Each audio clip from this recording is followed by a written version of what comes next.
Merci d'être venu. Dank u wel dat jullie gekomen zijn. J'aimerais partager ici avec vous la prière de notre Père en araméen, la langue de Jésus. Alors on va se lever tous pour prier cette prière, s'il vous plaît. Ik wil met jullie het gebed bidden in het Aramees, onze Vader, in het Aramees. En we staan daarvoor allemaal samen weg. Au nom du Père, du Fils et du Saint-Esprit. Amen.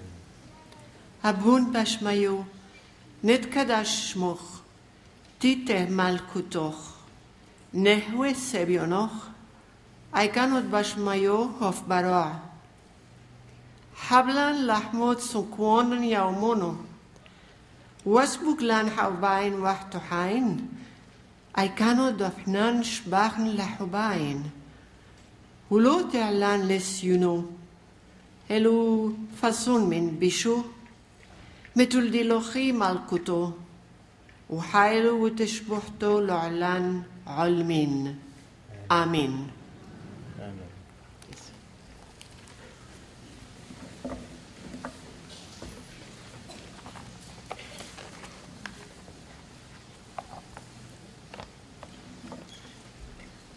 C'est ma deuxième fois ici à Banneux.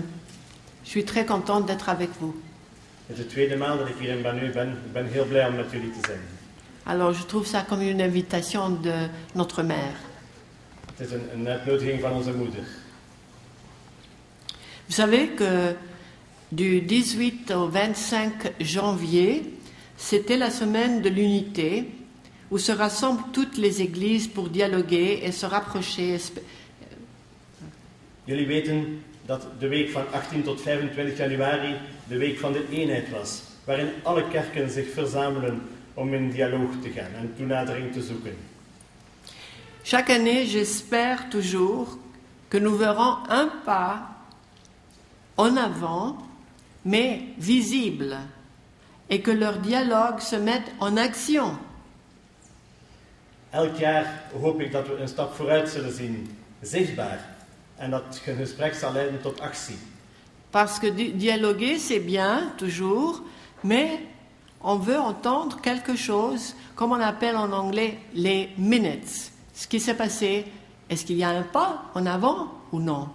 Want spreken is goed, maar wij willen echt resultaten zien. Zien of dat er een stap vooruit gezet is. La vraie vie en Dieu, c'est un appel divin d'union intime avec notre Père au ciel. Het ware leven in God is een oproep tot intieme vereniging met onze Vader in de hemel. Un appel à suivre son chemin dans la piété et transformer notre vie en une prière incessante, comme Jésus le veut. Een oproep om zijn weg te volgen in de vroomheid en om ons leven te vormen tot een onophoudelijk gebed. La vraie vie en Dieu est riche spirituellement, en spiritualité. Het ware leven in God is rijk aan spiritualiteit. C'est un appel aux églises pour l'unité. Het is een oproep tot de kerken voor eenheid. Unité en diversité. Eenheid in verscheidenheid. C'est une supplication pour se réconcilier et pour unifier la date de Pâques. Het is een smeekbede om ons met elkaar te verzoenen en om te komen tot één enkele datum voor Pasen. Cette année, on aura la Pâque ensemble, les orthodoxes avec les catholiques et les protestants. Dit jaar zullen orthodoxen, katholieken en protestanten op dezelfde datum Pasen vieren. Pourtant, le corps mystique du Christ qui est l'Église reste toujours divisé. Nochtans blijft het mystieke lichaam van Christus dat de kerk is nog steeds verdeeld. Déchiqueté. Et à cause de cette division, l'Église est devenue faible. Verscheurd. En door deze verdeeldheid is de kerk zwak geworden. Et dans cette faiblesse, notre génération a apostasié. En in deze zwakheid is onze generatie afvallig geworden. Et le signe que nous, les plus belles églises, les plus belles cathédrales se vendent. En het teken daarvan is dat onze mooiste kerken, kathedralen, voortdurend verkocht worden. Et vous le savez, elles se vendent continuellement. Ze worden voortdurend verkocht. La dernière cathédrale, on l'a transformée en... Comme on appelle ces gens-là qui montent les Alpes, alpinisme. On a fait une sorte, comme les montagnes sur les murs, parce que le plafond est très haut, pour qu'ils grimpent, les alpinistes, dans la cathédrale. Recent is er een kathedraal verkocht om te dienen als klimmuur voor alpinisten. Pourtant, l'autel est toujours là, dans l'église. On ne l'enlève pas. Maar het altaar is nog altijd in de kerk. Dat wordt niet weggenomen. Où le perpétuel sacrifice était fait sur cet autel. En het blijvend offer is op dit altaar gedaan. Et ça peut se transformer comme une table pour les boissons de whisky. En dit wordt omgevormd tot een tafel die dient voor whisky. Parce que les cathédrales se vendent aux hôtels et casinos. Want de kathedralen worden verkocht om hotels van te maken of casino's. C'est une abomination de la désolation que le prophète Daniel a parlé. Het is iets abominabels, de verloedering die de profeet Daniel aangekondigd heeft. Notre Seigneur m'a appelé depuis 1985 pour me dicter cet hymne d'amour pour notre génération, un acte de miséricorde sous le nom de la vraie vie en Dieu. Onze Heer heeft me geroepen sinds 1985 om me dit hymne van liefde voor onze generatie te dicteren. Een daad van barmhartigheid onder de naam het ware leven in God. Quand le Seigneur m'a parlé pour la première fois, le Christ, il m'a demandé une question. Toen de Heer mij voor het eerst gesproken heeft hij mij een vraag gesteld. Quelle maison est plus importante, la tienne ou la mienne? Welk huis is het belangrijkste, de uwe of de mijne? J'ai répondu, la tienne, sachant que c'est l'église. Ik heb geantwoord, de uwe, wetende dat het de kerk is. Et il a dit, ravive ma maison, embellis ma maison et unis ma maison. En hij zei, doe mijn kerk herleven, maak mijn huis mooi, verenig mijn huis. Eh bien, j'étais toute bouleversée quand il m'a demandé cette question. Ik was heel ontsteld toen hij mij deze vraag stelde. Parce que d'abord, je ne savais rien des églises. Eerst en vooral wist ik niets over de kerken. Je pensais dans le temps que l'église était une, seulement que la nationalité changeait. C'était une question de nationalité. Ik dacht in die tijd dat de kerk één was, maar dat het afhankelijk was van nationaliteit. Alors je lui ai demandé, toute bouleversée, comment puis-je faire quoi que ce soit? Je ne sais rien. Et il a dit, reste un rien, je veux un rien, et à travers ta nulleté, je montrerai ma puissance et que je suis. À travers ta misère, je montrerai ma miséricorde, et laisse-moi te former et t'éduquer, meurs à toi-même. Ontsteld vroeg ik hem, hoe kan ik ook maar iets doen? Ik ben niets. En hij zei, blijf een niets. Ik wil een niets. Doorheen jouw nietigheid toon ik mijn macht en dat ik ben. Door jouw miserie toon ik mijn barmhartigheid. Laat mij je vormen en opvoeden. Sterf aan jezelf. Quand le Christ nous demande de faire la paix et vivre dans la paix, il nous demande en même temps de nous réconcilier et pardonner. À travers le pardon, Dieu aussi nous pardonnera et on découvrira l'amour divin de Dieu. Et l'unité viendra à travers le repenti et le pardon. Wanneer Christus ons vraagt vrede te sluiten en te leven in de vrede, vraagt hij ons tegelijkertijd om ons te verzoenen en te vergeven. Door de vergeving zal God ons ook vergeven. En we zullen de goddelijke liefde van God ontdekken. De eenheid zal komen door het berouw en de vergeving. Quand je parle de la paix, maintenant je me souviens tout au début, quand Jésus venait et il me parlait, combien ignorante j'étais. Je vais vous dire quelque chose et vous allez voir. Als ik spreek over de vrede nu, denk ik aan iets in het begin hoe onwetend ik was. En je zult zien. Il venait et il disait « Peace be with you », ça veut dire « Paix soit avec toi ». Hij kwam en hij zei, vrede zij met u. Et je répondais « Et avec toi aussi ». En ik antwoordde, en met u ook. Jusqu'à ce qu'un monsieur qui était théologien, beaucoup plus tard, il me dit « Mais ça se fait pas comme ça. Tu peux pas dire à Jésus « Et avec toi la paix ». Totdat, ik heb dat gezegd tot als een theoloog mij veel later zei, maar je mag dat zo niet zeggen tot Jezus, van, dat de vrede met u zij. Le Christ devait m'apprendre beaucoup de choses, mais il m'a jamais rapproché quand je lui disais « Et aussi avec toi la paix ». Christus heeft mij heel veel moeten leren, maar hij heeft mij nooit verweten als ik zei, met jou ook de vrede. Le Christ dit, je lance un appel spécial à tous ceux qui sont sous mon nom et qui travaillent pour l'unité et pour la paix. Jezus zegt, ik doe een speciale oproep aan allen die onder mijn naam zijn en die werken voor de eenheid en de vrede. Je vous demande de venir à moi comme un enfant, de me regarder en face et de me répondre à ces questions. Ik vraag u naar mij te komen als een kind, om recht naar mij te kijken en mij te antwoorden op volgende vragen.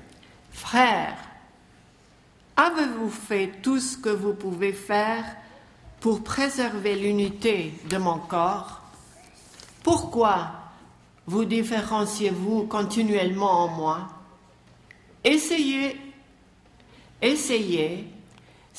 Essayez-vous sincèrement de vous unir de nouveau dans votre croyance et dans votre pratique?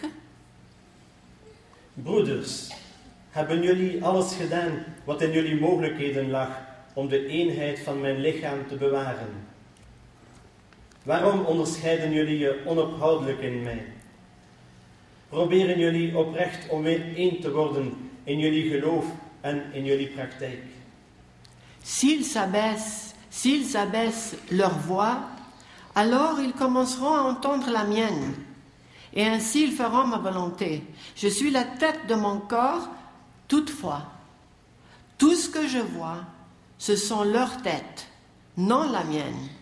Dis-leur d'abaisser leur tête, et ils verront la mienne. Als ze hun stemmen dempen, zullen ze mijn stem beginnen horen. En zo zullen ze mijn wil doen. Ik ben het hoofd van mijn lichaam. Nochtans is het enige wat ik zie hun hoofden, niet de mijne. Zeg hun hoofden naar beneden te doen en ze zullen de mijne zien. Le Seigneur Jésus m'a dit plusieurs fois au début de retirer la lame de la lance qui a pénétré son cœur et qui est toujours là. Ensuite, Jésus m'a fait comprendre que la lame de la lance signifiait notre division. De Heer Jezus heeft me meerdere malen gezegd om het lamet weg te nemen van de lans die in zijn hart doordrongen is en die er nog steeds is. Daarna heeft Jezus me doen verstaan dat het lamet van de lans onze verdeeldheid is. Le Seigneur souffre pour cette division. Et ceux qui travaillent pour l'unité ne se rendent même pas compte combien le Seigneur souffre.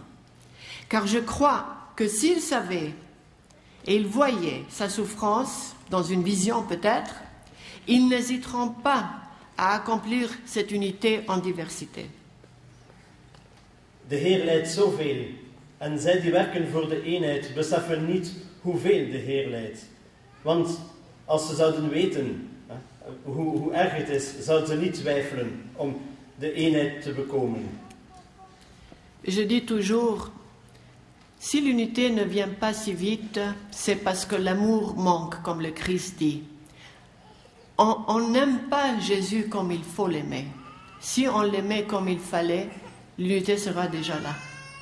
Ik zeg altijd, als de eenheid er niet is omdat de liefde ontbreekt. Want mocht de liefde er zijn, de eenheid zou er al lang zijn. Beaucoup parlent et dialoguent de l'unité, mais pour arriver à s'unir, il nous faut construire, Jésus dit, l'unité sur l'amour et l'humilité. C'est la clé. Et le Christ nous dit que l'amour manque toujours. Velen spreken over de eenheid, maar om ons te kunnen verenigen, moeten we de eenheid kunnen bouwen op de liefde. En het is de liefde die ontbreekt. Le Seigneur dit, votre division est un péché. En péchant par votre division, les uns contre les autres, c'est contre moi, l'agneau, que vous péchez. Ce péché de votre division qui massacre journellement mon corps. C'est mon corps que vous mutilez et meurtrisez. C'est moi qui suis la victime.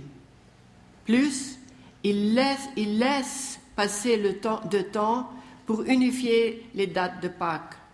Plus sévère sera la sentence que recevra cette génération. Uw verdeeldheid is een zonde. Door te zondigen, door jullie verdeeldheid, de ene tegen de andere, is het tegen mij het lam dat jullie zondigen. De zonde van jullie verdeeldheid, die dagelijks mijn lichaam vermoogt. Het is mijn lichaam dat jullie verminken en kwetsen. Ik ben het slachtoffer.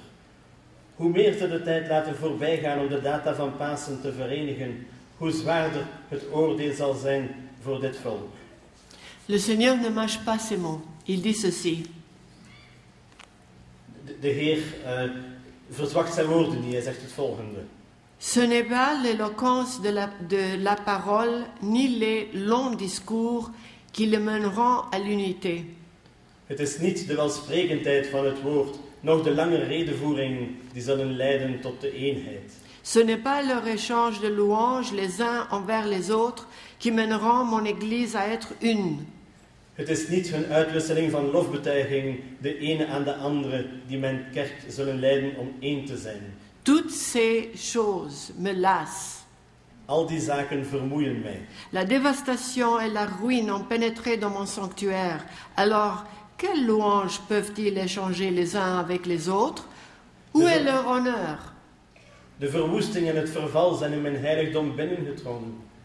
Welke lofbetuigingen kunnen ze dan met elkaar uitwisselen? Waar is hun eer?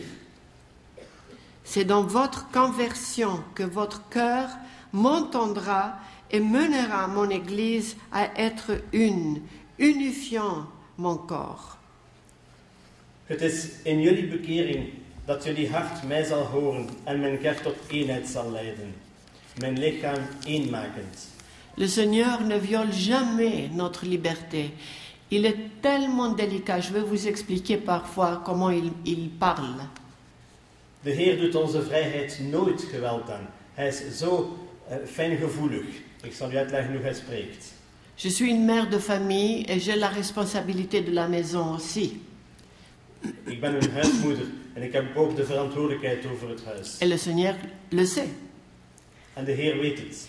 Et quand il m'appelle, En als hij mij roept, il me dit, permets-moi d'utiliser ta main aujourd'hui pour écrire.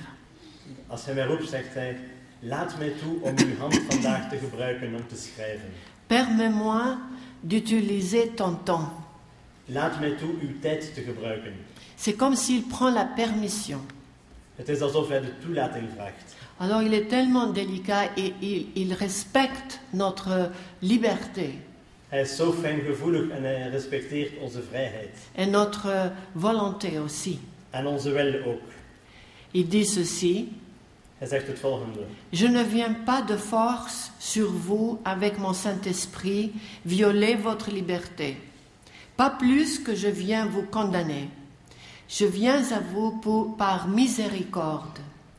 Je ne viens pas ajouter de nouvelles choses à ce que vous a été déjà donné, mais je viens placer mon royaume au milieu de vos cœurs. Ik kom niet met geweld over jullie, met mijn heilige geest, om jullie vrijheid geweld aan te doen, noch om jullie te veroordelen.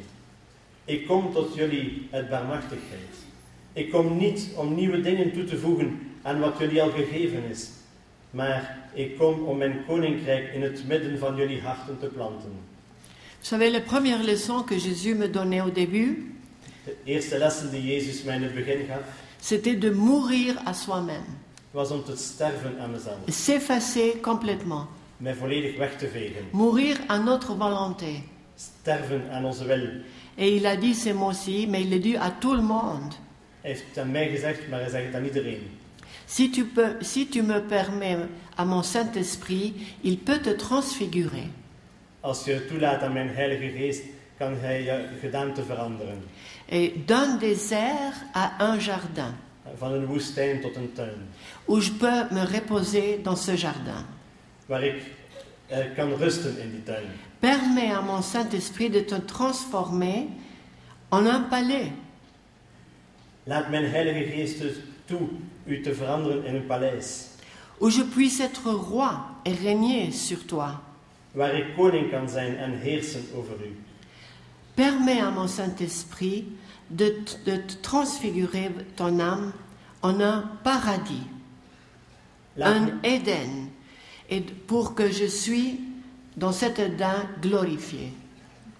Laat mijn Heilige Geest toe uw ziel de nieuwe gedaante te geven van een paradijs, een Eden, opdat ik daar verheerlijkt kan worden. Le Christ dit, certains diront, mais nous avons toujours gardé et obéi la loi de l'Église. Il ne suffit pas de garder la loi de l'Église et de l'obéir. J'ai besoin de l'humilité et de l'amour et la conversion de votre cœur à être la fondation de votre unité. Si vous prétendez être dans la vérité, alors expliquez-moi votre division. Je vous le dis, aussi longtemps que vous restez divisés, vous êtes encore dans l'obscurité. Aussi longtemps que vous vous réjouissez de votre division, vous continuez à ne pas savoir où vous allez parce qu'il fait trop sombre pour y voir. Christus zegt ons, sommigen zullen zeggen, maar we hebben altijd de wetten van de kerk bewaard en haar gehoorzaamd. Het is niet voldoende om de wetten van de kerk te bewaren en haar te gehoorzamen. Ik heb de nederigheid en de liefde nodig en de bekering van jullie hart, om het fundament van jullie eenheid te zijn. Als jullie beweren in de waarheid te zijn, leg mij dan uw verdeeldheid uit. Ik zeg u, zolang jullie verdeeld blijven, zijn jullie in de duisternis. Zolang jullie je verheugen over jullie verdeeldheid, blijven jullie onwetend over waar jullie gaan, want het is te duister om iets te zien. Vous entendez ma voix, mais vous ne la reconnaissez plus. À moins que vous me permettez de déraciner tout ce qui en votre cœur n'est pas moi, vous ne verrez jamais combien aujourd'hui, plus qu'en tout autre temps, mon Saint-Esprit recherche en vous la réconciliation et l'unité. Jullie horen mijn stem, maar jullie herkennen ze niet meer, tenzij jullie me toelaten om alles te ontwortelen wat in jullie hart mij niet is. Jullie zullen nooit zien hoeveel vandaag, meer dan ooit, mijn Heilige Geest in jullie de verzoening en de eenheid zoekt. Je vous ai montré comment vous unir. L'unité ne sera pas de la lettre, mais de l'esprit. L'unité sera dans votre cœur. La réconciliation se fera dans les cœurs et non par la signature d'un traité. Oui, l'unité sera en diversité. Beaucoup parmi vous sont inflexibles et raides comme des barres de fer, mais je vous courberai tous. Ik heb jullie getoond hoe jullie één kunnen worden. De eenheid zal niet van de letter komen, maar van de geest. De eenheid zal in jullie harten zijn. De verzoening zal zich in de harten voltrekken en niet door de ondertekening van een verdrag. Ja, de eenheid zal in verscheidenheid zijn. Velen onder jullie zijn onbuigzaam en stijf als ijzeren staven, maar ik zal jullie allen plooien. Il nous rappelle, le cœur du Seigneur est amour, et le cœur de la loi est basé sur l'amour. Dis à mon peuple que je ne veux pas d'administrateur dans ma maison. Ils ne seront pas justifiés en mon jour, parce que ce sont ceux-là même qui ont industrialisé ma maison. Expliquez-moi alors pourquoi, chaque fois que je parle de réconciliation, vous détournez les yeux de moi. Comment pouvez-vous continuer à dire « Ta parole, mon Seigneur, est une lampe à mes pieds, une lumière sur mon chemin », alors que vous n'avez pas accueilli ma parole, pas plus que vous ne vous êtes réconciliés avec vos frères. De Heer zegt, het hart van de Heer is liefde en het hart van de wet is gebaseerd op liefde. Vertel aan mijn volk dat ik geen beheerders in mijn huis wil. Zij zullen niet gerechtvaardigd zijn op mijn dag, want zij zijn het die mijn huis hebben verzakelijkt. Leg mij dan uit waarom elke keer ik spreek van verzoening jullie de ogen afkeren van mij. Hoe kunnen jullie blijven zeggen, uw woord, Heer, is een lamp voor mijn voeten, een licht op mijn pad, terwijl jullie mijn woord niet hebben aangenomen, niet meer dan jullie je verzoend hebben met jullie broeders.